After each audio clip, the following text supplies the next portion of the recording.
नमस्कार दोस्तों, मैं मंजीत सिंह अरोड़ा अपने YouTube चैनल पे आपका स्वागत करता हूँ। आज जिस प्रकार से मैं देख रहा हूँ राजनीति के गलियारों में कुछ खबरें उड़ रही हैं, जिससे मैं आपको अवगत कराना चाहता हूँ अपने चैनल के माध्यम से। मेरा यही उद्देश्य रहता है कि जितने भी मेरे सब्सक्राइबर हैं मानव चेतना के, मैं उनको अपडेट देता रहूँ क्या क्या हो रहा है देश में। तो आज हम बात करेंगे लोकसभा चुनाव 2024 की। लोकसभा चुनाव संग्राम हो रहा है इस समय। एक तरफ मोदी जी ने कह दिया है साफ तौर पे 370 सीटों से ज्यादा आएंगी, परंतु जो है देश किस तरफ जा रहा है अगर हम देखेंगे, इस पर नजर डालेंगे तो कहीं ना कहीं लोकसभा चुनाव बिल्कुल पायदान पे आ चुके हैं।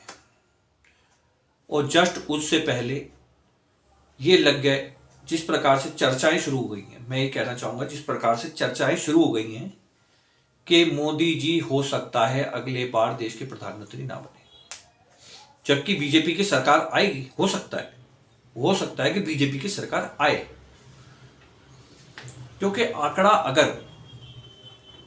क्योंकि राजनीति आंकड़ों का खेल है। जितने भी राजनीति संगठनों में जुड़े हुए हैं लोग, सबको ये पता है कि राजनीति जो है आंकड़ों का खेल है।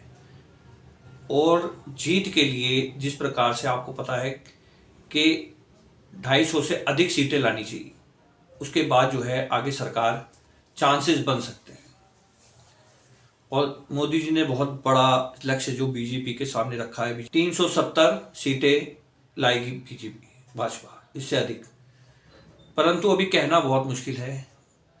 लेकिन उससे भी पहले एक चर्चा जो दिल्ली के अंदर शुरू हो गई है, या कहीं भी आप देख रहे हो इस समय सोशल मीडिया सारा उसी को फोकस कर रहा है कि हो सकता है अगले देश के प्रधानमंत्री मोदी जी ना बने। और अगर मोदी जी अगले देश के प्रधानमंत्री नहीं बनते तो कौन बनेगा, ये भी सोचने का विषय है। तो मैंने जो है कुछ दिल्ली के पत्रकार हैं उनसे चर्चा की इस विषय पे काफी देर। तो कुछ ना कुछ चल रहा है इस समय। अगर मोदी जी प्रधानमंत्री नहीं बनते तो कौन बनेगा, बहुत बड़ा सवाल है। क्योंकि बीजेपी में इस समय चेहरा मोदी जी का जो है वो लोगों को प्रभावित कर रहा है। लोग मोदी जी के नाम पे वोट देंगे। तो जब हमने विचार किया, बात की लोगों से, तो कहीं यह सोचा जा रहा है कि कहीं ना कहीं आरएसएस की तरफ से या संघ की तरफ से, क्योंकि बीजेपी को तो भैया संघ का सपोर्ट है, संघ से ही बीजेपी चलती है। और संघ से जो है कहीं ना कहीं योगी जी जो इस समय यूपी के सीएम हैं, योगी जी, उनको कहीं ना कहीं इसका फायदा मिलता नजर आ रहा है। ये बहुत बड़ा, एक कह सकते हैं हम, बहुत बड़ा राजनीतिक घटनाक्रम हो सकता है कि कहीं मोदी जी योगी का नाम आगे ना ले आए, क्योंकि योगी जी ही मोदी जी के खास हैं। और अगर योगी को देश का प्रधानमंत्री के नाम पे उसकी मोहर लगती है तो कहीं ना कहीं हिंदुत्व राष्ट्र का जो मुहिम है वो बीजेपी की साकार हो सकती है। वैसे तो मोदी जी भी हिंदुत्ववादी हैं और अपने योगी जी भी हिंदुत्ववादी हैं। तो कहीं ना कहीं बीजेपी से योगी जी का नाम आगे आ रहा है। और कहीं ना कहीं ये ना हो जाए आने वाले समय, अगले दौर में हम योगी जी को प्रधानमंत्री की कुर्सी पर देखें। पर कहना अभी बहुत मुश्किल है, क्योंकि अभी जो है हम चर्चाएं कर रहे हैं कि चर्चा किस तरह से हो रही है। लोकसभा चुनाव नजदीक है और ये चर्चा, क्योंकि हम अपने लोगों को बताते हैं कि क्या हो सकता है, होने वाला है, वो होने जा रहा है या हो सकता है ऐसा, क्योंकि एक विश्लेषण होता है पत्रकारों की तरफ से। तो हम भी विश्लेषण, मैं पत्रकार मंजीत सिंह अरोड़ा, मैं जिस प्रकार से विश्लेषण कर रहा हूं मैं इन घटनाओं का, राजनीतिक घटनाओं का, तो कहा जा सकता है कि हो सकता है मोदी जी योगी जी का नाम आगे ले आए। और योगी जी नहीं होते तो फिर कौन होगा? कहना तो संभव नहीं है, परंतु कई सारे दावेदार बीजेपी के हैं जो दावा करते हैं कि हम प्रधानमंत्री बनना चाहते हैं, बनेंगे या बन सकते हैं, परंतु अभी तक जो है मोदी जी का नाम ही सबसे किफायती है बीजेपी के लिए, और वोट बटोरने के लिए भी मोदी का नाम ही आगे आएगा इनके लिए। और अगर ऐसा चुनाव से पहले हो जाता है कि मोदी जी योगी जी का नाम आगे डिसाइड कर दे या किसी अन्य का नाम डिसाइड कर देंगे ये प्रधानमंत्री चेहरा होगा, तो हो सकता है बीजेपी को नुकसान हो, क्योंकि इस समय बीजेपी की पूरी जो है लॉबी, गुजरात लॉबी बड़ी पावरफुल लॉबी है इस समय देश में। पूरे जगह देखे जाएंगे गुजरात लॉबी बहुत पावरफुल है।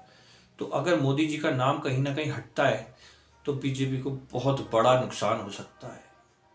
ये भी कहा जा सकता है कि जो गुजरात लॉबी है वो जो फाइनेंस सपोर्ट देती है चुनाव में भाजपा को, कहीं ना कहीं फाइनेंस सपोर्ट देगी, वो वापस लिया जा सकता है। कुछ भी हो सकता है, परंतु जिस प्रकार से हम विश्लेषण करते हैं तो विश्लेषण में हम ये पा सकते हैं कि योगी जी का नाम आगे आ सकता है, क्योंकि संघ का पूरा सपोर्ट उनके साथ है और कहीं ना कहीं हिंदुत्व चेहरा, बहुत बड़ा चेहरा यूपी में उभर कर निकला है योगी आदित्यनाथ। और तीसरे चेहरे की अगर हम बात करें तो तीसरा चेहरा हमारे सामने अमित शाह का है।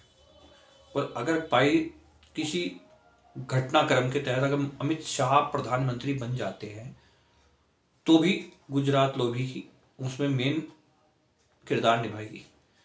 और अगर हम देखें राजनाथ सिंह, गडकरी, नितिन गडकरी ये भी हैं, परंतु जिस प्रकार से अभी कहना मुश्किल है कौन आगे प्रधानमंत्री बन सकता है, कहना मुश्किल है, परंतु मोदी ही अभी तक जो किफायती हैं बीजेपी के लिए और भाजपा के लिए और संघ के लिए, सबके लिए भी मोदी ही किफायती हैं।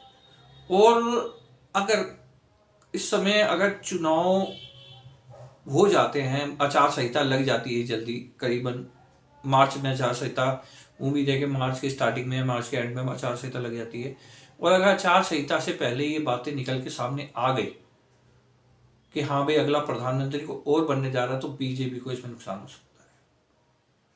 क्योंकि भैया ब्रदर, जो पब्लिक है इस समय नरेंद्र मोदी के चेहरे पे वोट देगी बीजेपी को। आगे भी बने रहेंगे, अगले कार्यक्रम में मैं आपको दिखाऊंगा कि उत्तराखंड में इस समय राजनीति की क्या दौर है, उत्तराखंड में कौन कौन इस समय कांग्रेस से या बीजेपी से दावेदार हो सकता है, किसको हटाया जा सकता है बीजेपी की तरफ से, क्योंकि 5 सीटें अभी बीजेपी के पास यहाँ बहुत बड़ी बात नहीं है कि चेंज भी कर सकते हैं, 2 चेहरे, एक आध चेहरा कोई चेंज भी कर सकते हैं। और कांग्रेस किसको आगे लेके आती है, कांग्रेस लोकसभा चुनाव के लिए कई नाम है कांग्रेस के पास भी, उस पर भी चर्चाएं करेंगे कि किस किस को आगे लाया जा सकता है, किस किस को हटाया जा सकता है, कौन हारा था पिछली बार तो 5 की 5 सीटें कांग्रेस हार गई थी, परंतु हो सकता है इस बार फिर नाम काट दिया जाएगा। बहुत बड़े बड़े नाम हैं लिस्ट में, बहुत बड़े बड़े नए जुड़ सकते हैं, तो कई विषयों पर चर्चा करेंगे इस बारे में। आज के लिए इतना ही काफ़ी। धन्यवाद। मंजीत सिंह अरोड़ा, मानव चेतना से, धन्यवाद।